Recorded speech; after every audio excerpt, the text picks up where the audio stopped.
Và một buổi sáng đẹp trời nào đó chúng ta thức dậy thì chúng ta cảm thấy là hai bàn tay của chúng ta cứng lại, không thể nào nắm lại được. Những cái khớp này nó sưng lên, rờ vào rất là đau. Thì các bạn phải đề phòng coi chừng đó là viêm khớp dạng thấp rồi. Chương trình phổ biến kiến thức y học thường thức hàng tuần kỳ thứ 110 của Phòng Khám Thành Trị xin kính chào quý vị. Kính thưa quý vị, có một căn bệnh gây viêm, sưng, đau và cứng các khớp bàn ngón tay, bàn ngón chân. Bệnh không gây tử vong, nhưng nếu không được chẩn đoán và điều trị kịp thời, có thể khiến cho người bệnh mất chức năng vận động và tàn phế. Đó là căn bệnh viêm khớp dạng thấp.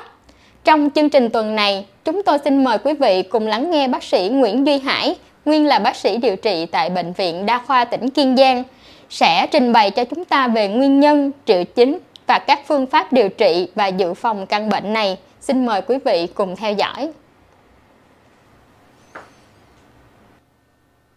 Xin kính chào quý vị.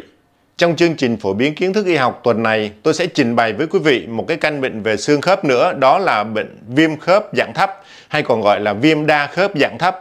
Viêm khớp dạng thấp là gì?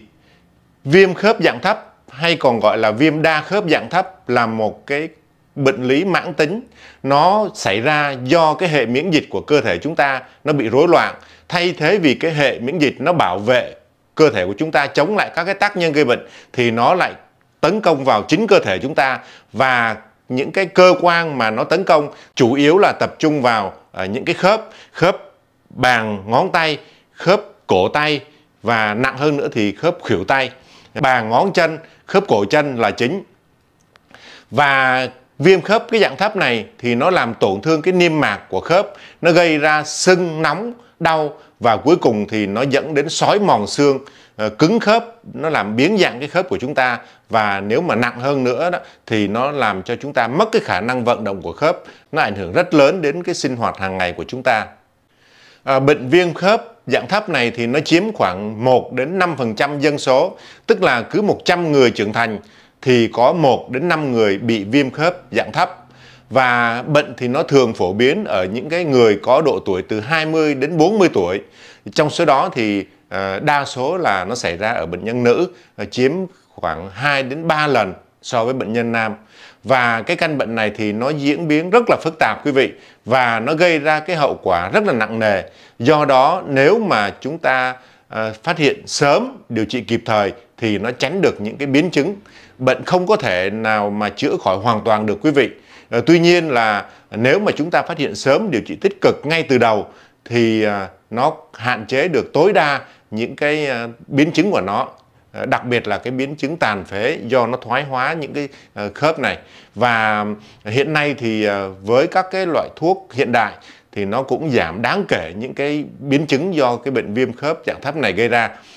Chúng ta cùng nhìn lên màn hình để nhìn một số các cái hình ảnh đặc trưng của viêm khớp dạng thấp này.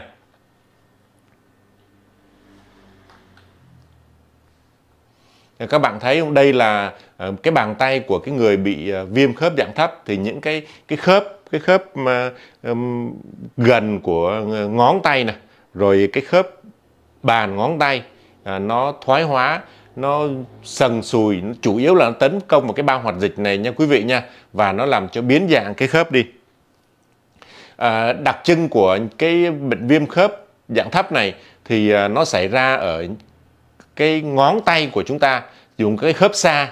Khớp xa thì ít bị, nhưng mà chủ yếu là khớp gần và cái khớp bàn ngón tay. Nó có cái tính chất đối xứng nha quý vị. Nó xảy ra đối xứng có nghĩa là bên trái, bên phải đều có, chứ không bao giờ là có một bên hết. Nó xảy ra ở cái chi dưới của chúng ta nữa, thì chủ yếu là nó làm biến dạng những cái khớp ở bàn ngón chân này. Quý vị thấy là những cái hình ảnh tổn thương rất là nghiêm trọng.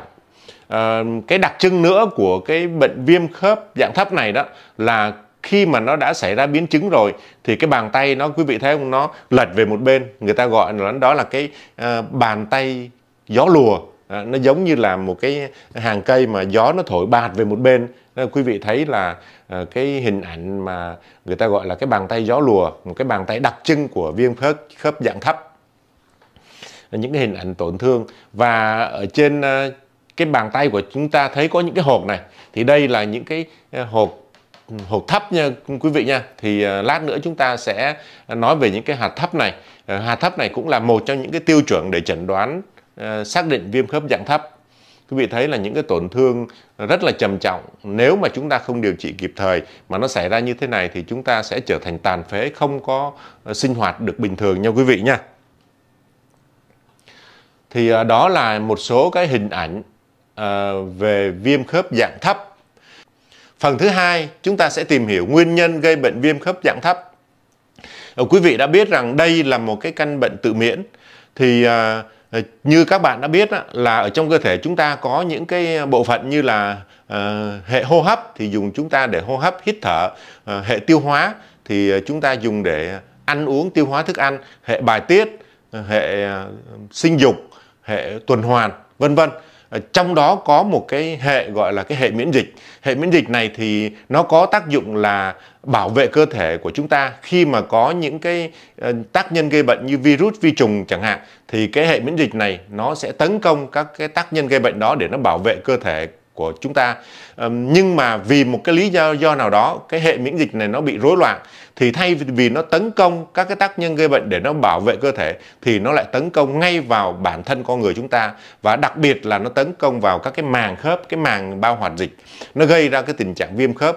Thì khi mà nó tấn công vào các cái màng hoạt dịch đó, nó làm cho cái màng này bị viêm dày lên và nó làm phá hủy các cái sụn ở trong các cái khớp xương đó. Thậm chí là những cái dây chằng giữ khớp với nhau nó cũng yếu đi và nó căng giãn ra. Dần dần thì cái khớp này nó mất đi cái hình dạng ban đầu, nó gây cứng khớp và nó làm cho chúng ta mất khả năng vận động. Thì đó là cái nguyên nhân chính gây ra cái bệnh viêm khớp dạng thấp. Và cho đến nay thì y học vẫn chưa tìm được cái lý do chính xác vì sao mà nó lại xảy ra cái tình trạng viêm khớp dạng thấp này. Mặc dù là có nhiều cái ý kiến cho rằng bệnh xảy ra do cái yếu tố di truyền. Những cái gen di truyền này thì nó cũng là cái nguyên nhân khiến cho chúng ta dễ bị ảnh hưởng bởi các cái yếu tố môi trường, chẳng hạn như là chúng ta nhiễm virus, nhiễm vi khuẩn hoặc là một số hóa chất, nó cũng là cái tác nhân gây ra cái bệnh viêm khớp dạng thấp này. Nhưng mà cái tác nhân chính thì vẫn là do sự rối loạn của hệ thống miễn dịch gây ra. Sang phần thứ ba, chúng ta tìm hiểu cái nhóm đối tượng nào có cái nguy cơ mắc bệnh viêm khớp dạng thấp này nhiều nhất. Thì người ta thấy rằng thứ nhất là giới tính. Phụ nữ thì có cái nguy cơ mắc bệnh cao gấp 2-3 lần so với nam giới. Người ta nhận thấy là chủ yếu gặp ở nữ nhiều hơn nam. Nhưng mà khi mà nam giới bị bệnh thì các cái triệu chứng nó lại trầm trọng hơn là so với nữ. Thứ hai nữa là tuổi tác. Cái tình trạng viêm nó có thể xảy ra ở mọi lứa tuổi, nhưng mà nó thường khởi phát ở cái nhóm lứa tuổi trung niên trở lên, tức là khoảng từ 35 trở lên cho tới khoảng 55-60. Trong cái nhóm tuổi này thì hay gặp cái bệnh viêm khớp dạng thấp này nhiều nhất. Ngoài ra thì di truyền, nếu mà trong một gia đình của chúng ta có những cái thành viên bị viêm khớp dạng thấp thì những cái thành viên khác ở trong gia đình cũng có nguy cơ mắc bệnh nhiều hơn là những cái nhóm đối tượng mà trong gia đình không có. Thứ ba nữa là hút thuốc lá. Người ta nghiên cứu, người ta thấy là dù mà chúng ta hút thuốc chủ động hay là thụ động thì nó đều khiến cho chúng ta dễ bị mắc cái bệnh viêm khớp dạng thấp này nhiều hơn. Đối với các cái yếu tố môi trường thì khi mà chúng ta tiếp xúc trong một cái môi trường độc hại thì nó cũng làm cho cái khả năng bị cái viêm khớp dạng thấp này nó nhiều hơn là những cái cá nhân mà ở trong một cái môi trường nó được trong sạch hơn. Ngoài ra người ta còn nhận thấy rằng đối với những cái đối tượng mà thừa cân béo phì thì cũng là cái nhóm đối tượng có nguy cơ cao xảy ra cái tình trạng viêm khớp dạng thấp này. Qua phần thứ tư, chúng ta nói về các cái triệu chứng viêm khớp dạng thấp. Cái triệu chứng phổ biến nhất của viêm khớp dạng thấp phần lớn là những cái khớp nó sưng, nóng, nó đau, và các cái khớp nhỏ như là khớp ngón tay, khớp bàn tay, khớp cổ tay nó sưng, nóng lên và chúng ta rất là khó vận động, đặc biệt là vào buổi sáng sớm khi mà chúng ta mới thức dậy hoặc là chúng ta ngồi lâu, ngồi bất động lâu, chúng ta mới hoạt động trở lại thì những cái khớp này thường là cứng, và những cái khớp này nó cứng, nó kéo dài trên 1 tiếng. Không như là cái viêm khớp do thoái hóa thì nó cứng khớp nhưng mà chỉ có từ 30 phút trở lại thôi. Còn riêng với lại cái bệnh viêm khớp dạng thấp thì cái cứng khớp này nó kéo dài trên 1 tiếng đồng hồ. Và chúng ta phải vận động, chúng ta xoa bóp một lúc thì nó mới trở lại được bình thường.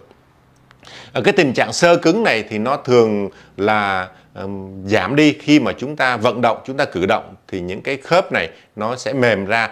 Tất nhiên là trong cái giai đoạn đầu. Còn khi mà nó đã có những cái tổn thương nặng nề đến các cái khớp này thì chúng ta sẽ trở nên tàn phế, chúng ta không thể nào vận động được nữa.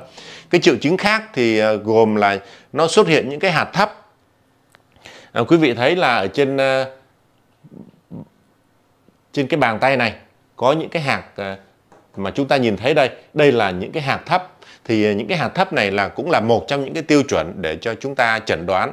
Thì những cái hạt thấp này nó thường xuất hiện ở những cái điểm tì, như là ở khuỷu tay, ở những cái xương bàn ngón tay mà chúng ta hay tiếp xúc với lại những cái cọ sát với bên ngoài. Thì đây là những cái vị trí mà nó dễ xuất hiện những cái hạt thấp này. Ngoài ra thì nó còn một số các cái triệu chứng như là bỏng, ngứa mắt, người mệt mỏi, chán ăn, và cũng có thể có những bệnh nhân có sốt cao xảy ra ở những cái đợt cấp tính này.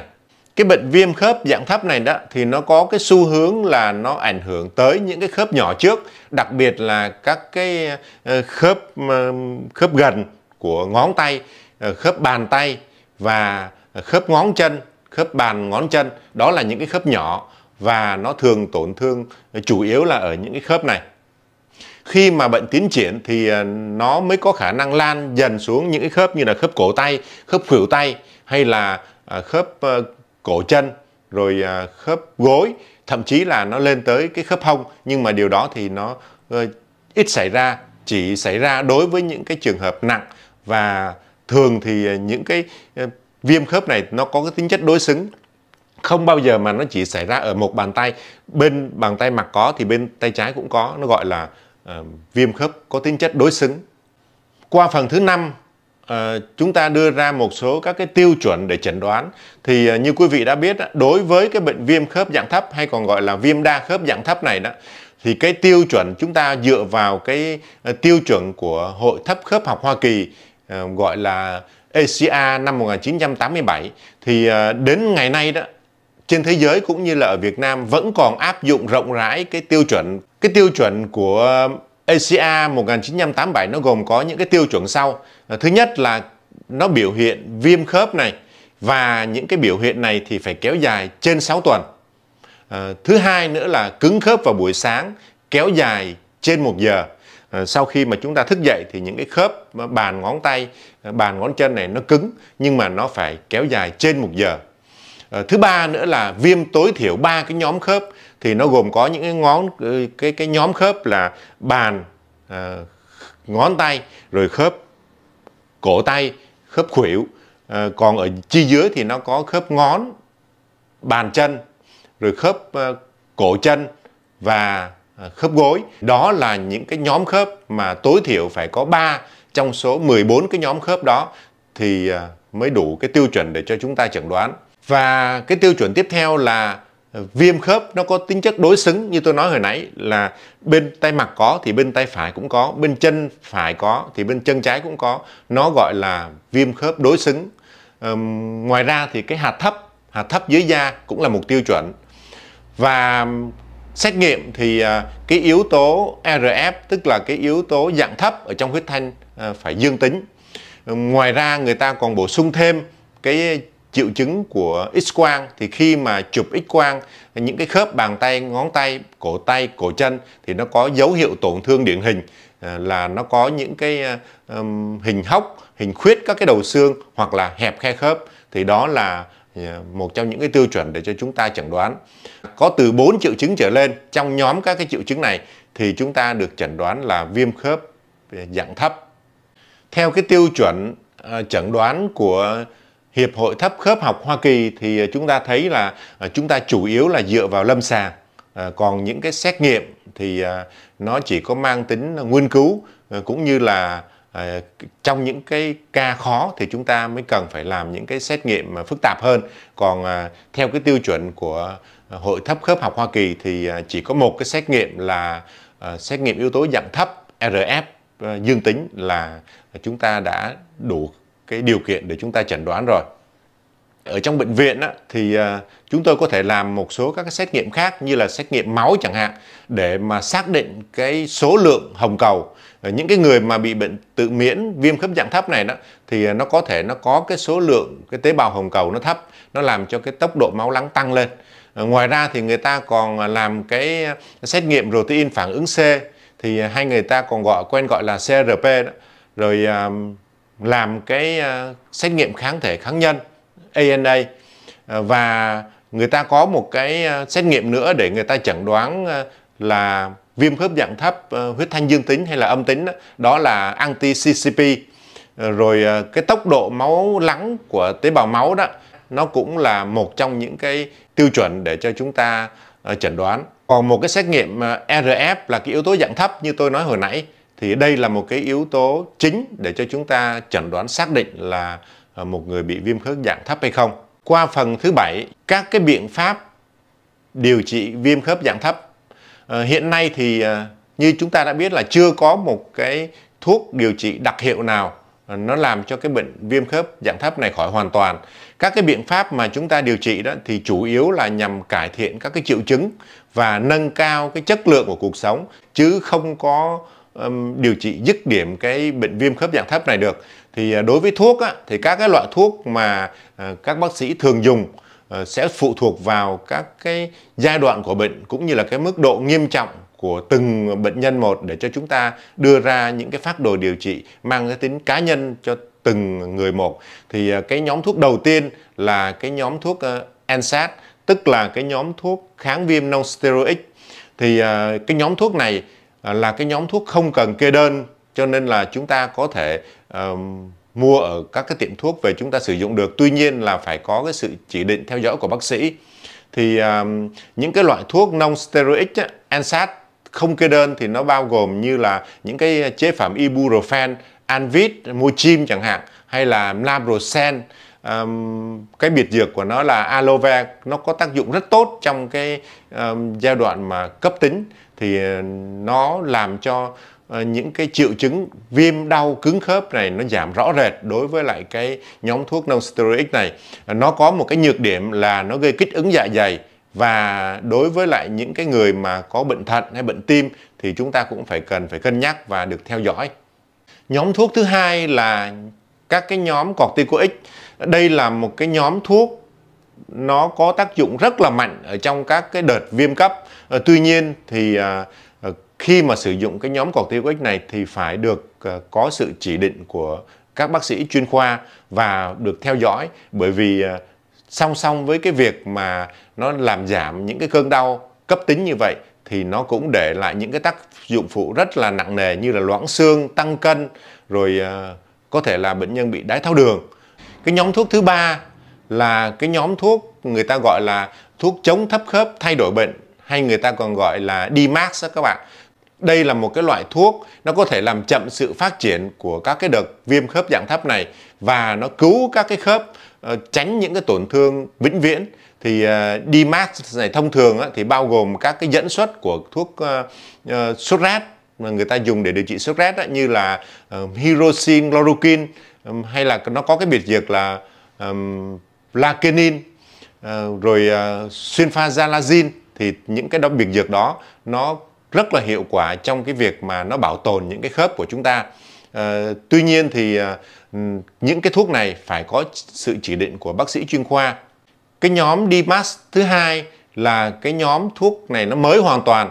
Nó gồm những cái loại thuốc như là anti-TNF, anti-interleukin 6 chẳng hạn. Thì đây là những cái loại thuốc mới và nó có tác dụng rất tốt trong cái việc bảo tồn những cái khớp, tránh những cái tổn thương vĩnh viễn. Tuy nhiên những cái thuốc này thì phải có bác sĩ chuyên khoa chỉ định và thông thường thì được điều trị ở trong bệnh viện. Khi mà chúng ta điều trị bảo tồn bằng nội khoa không bớt thì chúng ta phải dùng tới cái biện pháp ngoại khoa, tức là phẫu thuật. Nếu mà uống thuốc không thể nào ngăn ngừa được cũng như là không thể nào làm chậm cái quá trình tổn thương khớp lại được thì chúng ta xem xét để phẫu thuật sửa chữa cái khớp hư này.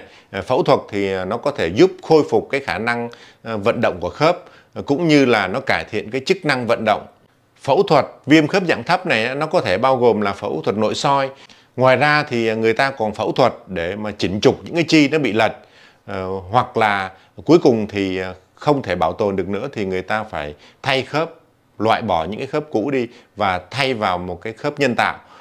Cuối cùng thì chúng ta dùng những cái biện pháp hỗ trợ như là chúng ta tập luyện, hướng dẫn vận động, chống co rút những cái gân cơ, dính khớp trong những cái đợt viêm cấp đó, để mà cái khớp nó ở cái tư thế cơ năng, nó tránh những cái biến dạng không có lợi cho cái vận động của cơ thể.